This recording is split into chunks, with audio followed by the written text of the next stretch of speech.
In part 2 of 2, Josh Ward takes us on another adventure with. All right. Part 2 of 2. This is Josh Ward of Gunpowder Inc. talking all things youth hunting, what to get started, all that good stuff. Hey, I'm KJ, dedicated lifelong hunter here. If you got an interest in all things hunting, you're in the right spot. Whether chasing quail across the plains of Oklahoma or in pursuit of elk in the backcountry of British Columbia, you'll always find me on the hunt. This Gun Talk Hunt is brought to you by Range Ready Studios. Get your training at Range Ready. The 9-year-old, there's no way I'm going to go out and buy him hundreds and hundreds of dollars. But my 15-year-old, like Jet, like there's no, like I can get him men's mediums now, and they're going to last him probably. I mean, he's a smaller kid. That'll probably last him through his high school years. And so I can get 3 years out of it there. But man, I just can't imagine, like, because I would piecemeal stuff together. And 1 year, I mean, no matter what you buy them, they're always going to either forget something unless you pack it yourself, or forget to wear something. Like the first year Knox shot his first deer, I'll never forget it. And you and I were talking about this. He sat there and I'm like, all right, got his deer, loaded up, and great job, buddy. And all right, we're going to go back. We clean it. We go back to the truck. And it was 21 degrees that morning. The kid forgot to put on socks.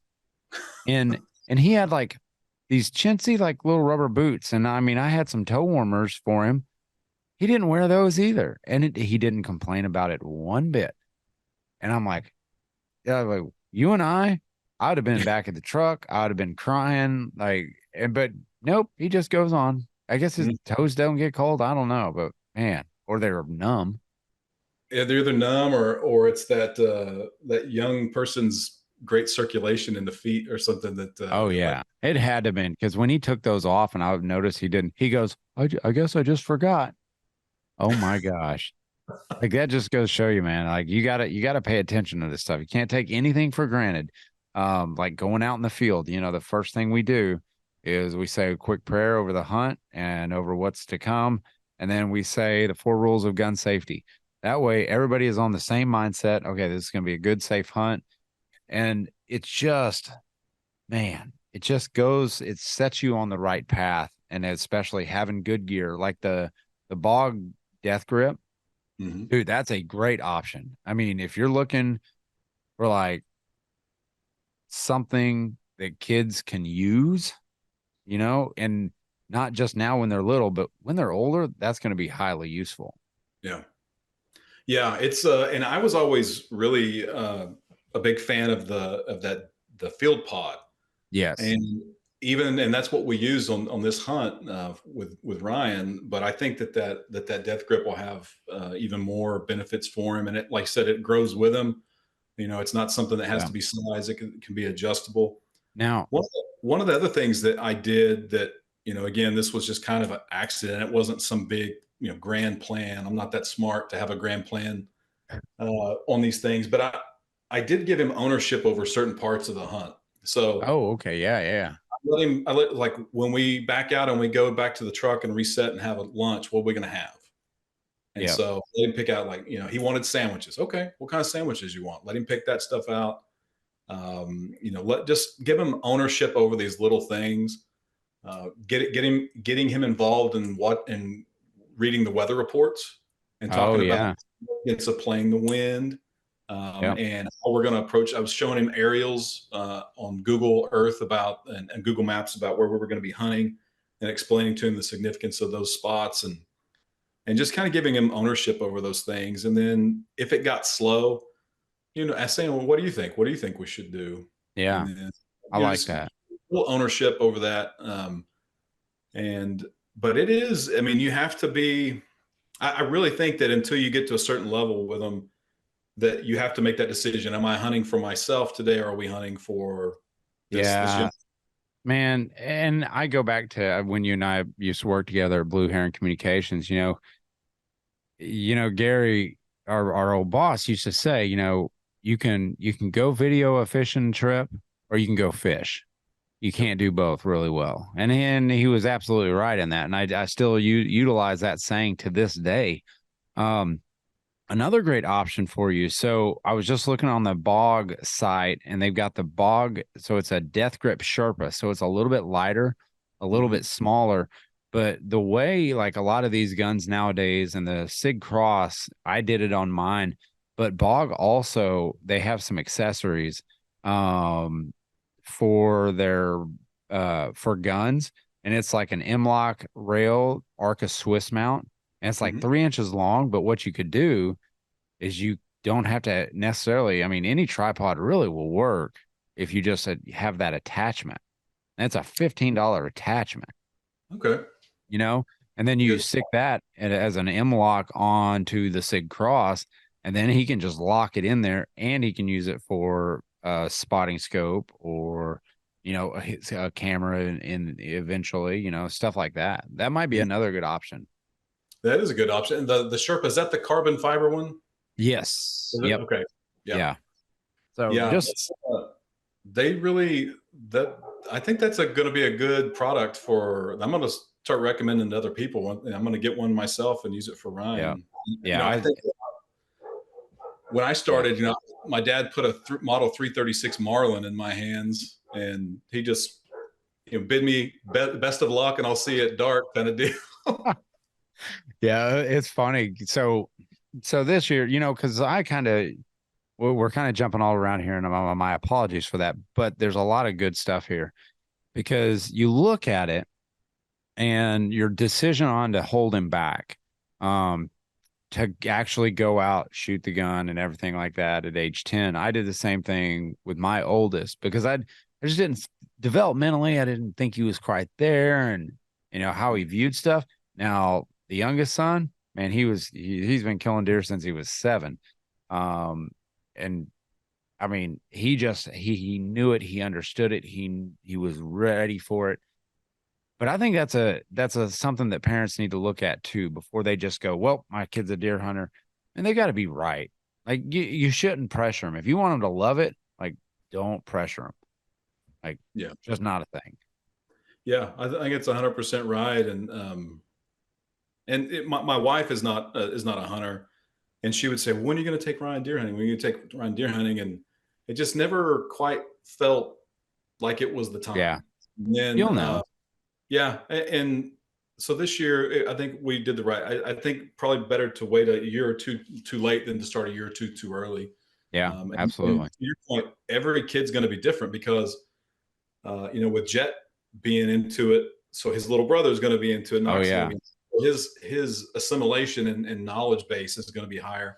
Ryan, his sister's 10 years older than him, and she's not really a hunter. So, kind of starting from a standstill as opposed to him being around, other young people that were hunting a Yeah, lot. So, um, man. he's always been very interested in the trips that I've taken. I remember um, him being in school one time, and they did an assignment about where do you want to go, like what trips do you want to take, and he's like, I want to go to New Zealand with my dad and shoot waterfowl, and he said, I want to go to wherever it was, like Russia, and shoot brown bears with my dad, and I was like, time out, buddy. I mean, that We're gonna costs, that's some change right there. two of the most expensive hunts you could probably do. But at least he's got good taste. I So mean, at least he didn't say like going and shooting some Marco Polos or something like that. Like now you're starting to talk about some coin.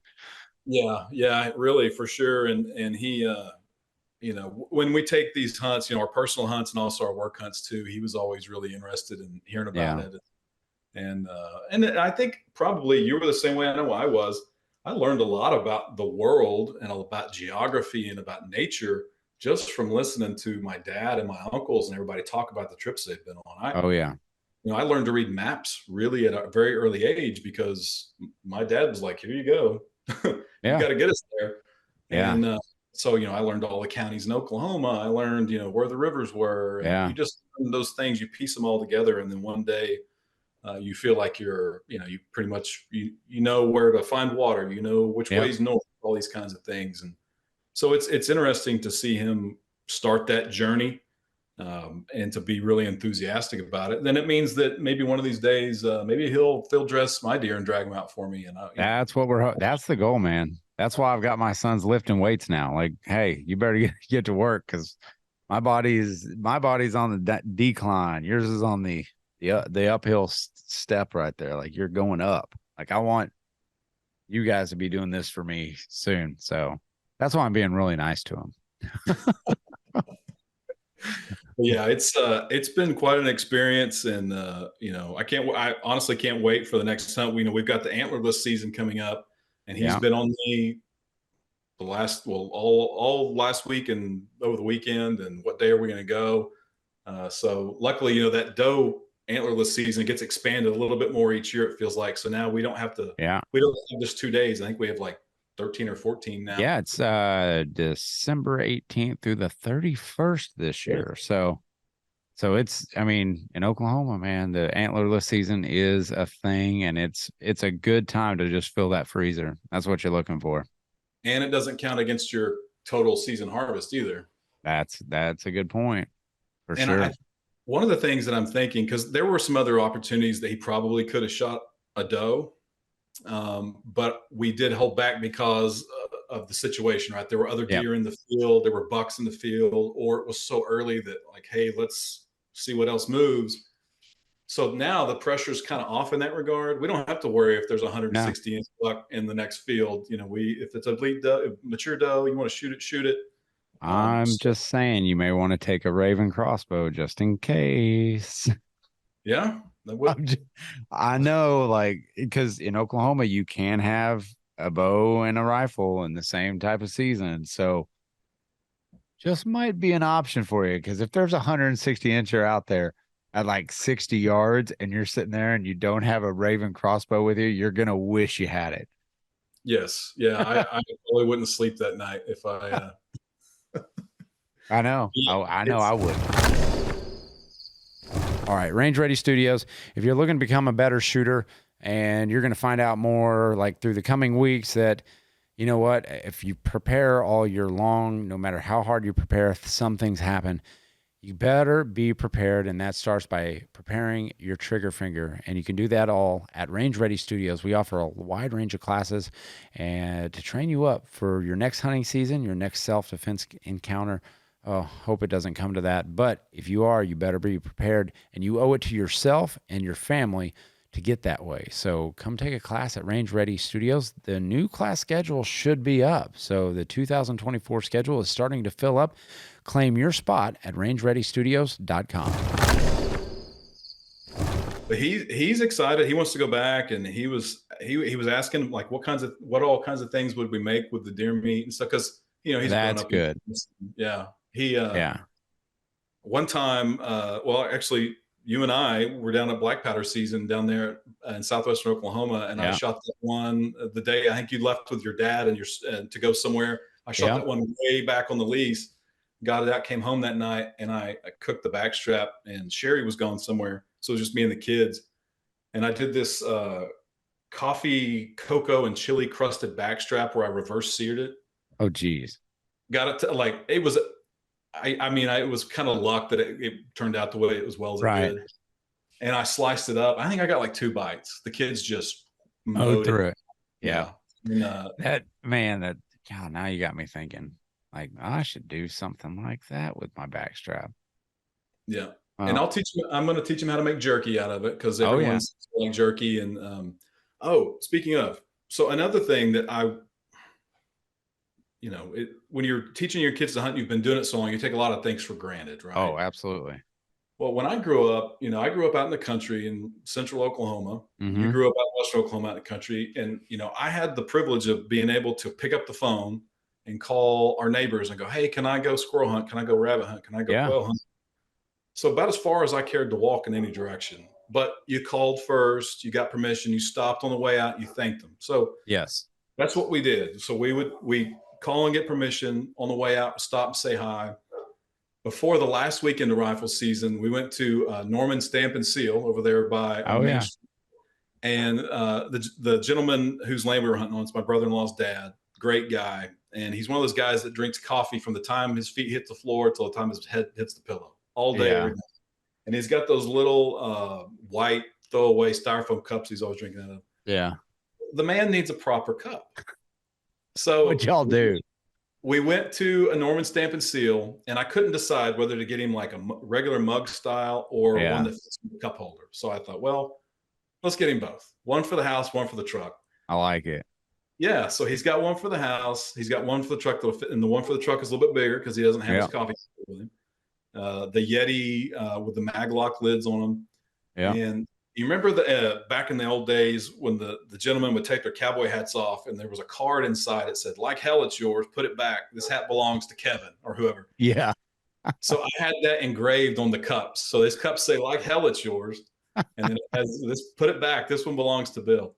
So That's awesome.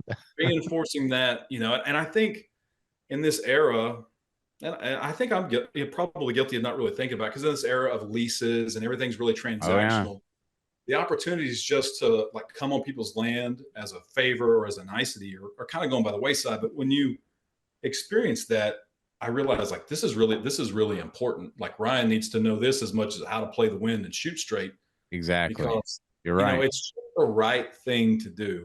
And so we would stop by and we would see him on the way out, and he would joke around with Ryan. And I've known him for decades, and we'd talk about farming and cattle and how the wheat's Yep. doing. His wheat looks incredible this year, which was crazy. His wheat looked like something out of a storybook, and then Yeah. the neighboring field was the no-till. It looked terrible, Oh, and the deer were mostly on the no-till. Made that's no sense. disgusting. Yeah. So I think that's a big thing. Like get It your is. kids involved, give them ownership over, asking for permission. Don't be shy. You have Dude, I to. love it. You're right. And if they say no, they may say no because they either don't want the liability, or someone else is hunting it, or their Right. family or whatever, or they got too many cattle out there. It just happens. You don't take Yep. it personally. It's just part of the thing. You did your Yeah. part. You asked respectfully, and then so if we're fortunate enough that he's able to put a doe on the ground during the antlerless holiday, then we're gonna make some jerky and stuff, and we'll Heck yeah. take it to him and let him know how much we appreciate it. Because to him, it's just land. He's a farmer, right? So he's Right. worried about profitability per acre and his crop yield and how his cattle are doing. But I don't, I try to make him understand, like, you're doing me a huge favor. You're doing us a big favor for our Yeah. relationship. I love my Yep. son. I think he loves me. But you're taking that to the next level Yeah. whenever you go out and have these experiences together. Well, So you create that bond. mhm. A lot of the bonds between father son or father daughter, man, as outdoorsmen, those are made in the field. That's where they really understand who you are as a man. And when they talk about walking in your dad's steps, I don't always think about that, them taking your path in life. I think it's like, man, I can remember like walking in a field with my dad and like staring at like how big his steps were. You can see just how he moves through the grass and he moves through the ground. Like you can't take those memories away. And it's just the same thing that he's doing, and he doesn't realize he's doing it, but that's the memories, man. That's awesome. Yeah. And it's just trying to make sure we do it all the right way. Making sure that he knows you don't take any game laws for granted. We're going to sit down. Oh yeah. Luckily, it's all in an app now. Yep. We're legal. Truth be told, I kind of actually miss the old magazine version days. Oh yeah. Used to make, but we sit down and I explain to him like what the rules are, why the rules Mhm. are. Talk about wearing our blaze orange when we're rifle hunting. Respecting property boundaries. Yeah. And we also got the chance to talk about things that we weren't hunting. So like he saw animals and Oh yeah. witnessed behaviors that you don't necessarily see all the time. We saw coyotes and pigs and birds hunting and all sorts of Yeah. stuff. Just a really good time. And I, if I'm being honest, I was kind of waiting for him to go, okay, well, I've seen enough. Let's go home, and I want to do so. Yeah. But it never came. Yeah. And he really impressed me. I feel like we have adequate standards, for Oh our yeah. kids and their behavior and performance and all that kind of stuff. But you never know. It's kind of a crapshoot. Dude. And guys like us, we're so hardcore. Yeah. Um, you know, is he going to be able to match at least a percentage of that intensity level? But luckily his old man's didn't come across like a fool. I actually found deer for him. We were on Yeah. deer all the time. The Yeah. rattle worked, so I didn't just actually look like I didn't know what I was doing. But Don't make noise. Rattle, rattle, rattle, rattle. Why are you making noise? yeah. Nothing happened. But it's fun, and we talked about Good. another conversation we had was about the breeding season for deer, which is Yeah. always a tricky conversation with kids. Yeah. But Especially when they're not quite yet old enough to get the talk, but you're like, are you asking about the talk? Should we talk? Nah, yeah, that's just what they do. so yeah, and so it was a very 30,000-ish foot view of the life cycle of deer and when they breed Yeah. in one, and so that they have their fawns at a certain time of year. Survival rates Yep. are high, and then we talked about how does signal to the bucks that they're ready. Yeah. And we got to look at a lot of does, and it was interesting because we did have a buck that was the only one buck that we saw absolutely locked down, and it was a weird kind of lockdown. He wasn't pushing her. Yeah. It's kind of like he wasn't like pushing and running her ragged and just kicking her to get her up. He was just politely stand behind her and just keep Hmm. his eyes on her while she fed. But her hawks weren't dark. I was really Yeah. confused by it. They were pretty light still. And then one evening we saw a doe that was separating herself from the yearlings and the fawns, way out by herself in the middle of a field. Her hawks were just dark as they could be, Yeah. glistening. She's licking herself all over. She's raising her tail up, and she had no takers. No So takers. yeah, it was a little bit of a strange rut in that regard, but it allowed me to like talk to Ryan about it because Oh, yeah. most people really love to hunt the rut, and here's why: because it can be chaos, and you get bucks coming in you've never seen. Never know. I said, but You it's never know. erratic. It can be really erratic, and it can be chaotic. So we got to Yeah. talk about that, and I'm probably a very poor substitute for the American Hunter and Outdoor Life and Peterson's that I used to read growing up to learn about these things. I'm a poor substitute for that, but No. he's learning on the ground and as we go. And I just the realization that I don't have to put him in two pairs of old blue jeans. Like I can invest in his Amen. comfort and his performance. And that's just going to accelerate the potential of him being my hunt buddy for a long Yeah. time. Like I He's would going to love, be, yeah, I would I'm love one of telling these you. days for you and the boys and me and Ryan to all get together and go. Like, Yeah. I just sit back and laugh and giggle and Oh watch my them gosh. chew, and it'd be It'd fun. be entertaining. Yeah. You never know what's going to come out of their mouths. And that's what I'm worried about them telling their teachers. Who knows? Well, Well, Josh, and man, also, I I really, really, I'm sorry. I'll go for it.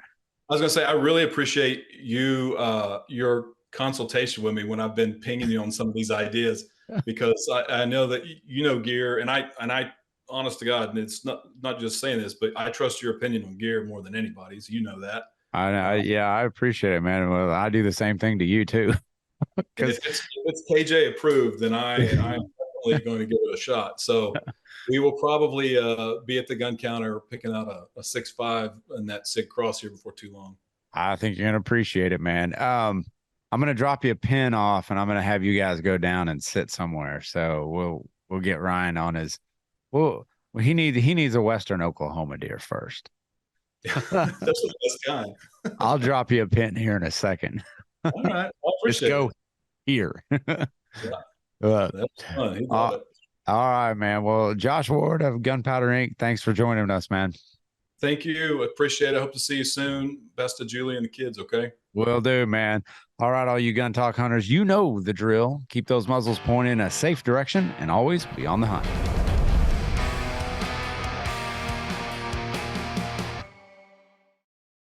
To see all of Gun Talk's content, go to guntalk.com, guntalktv.com, or sign up for the Gun Talk newsletter.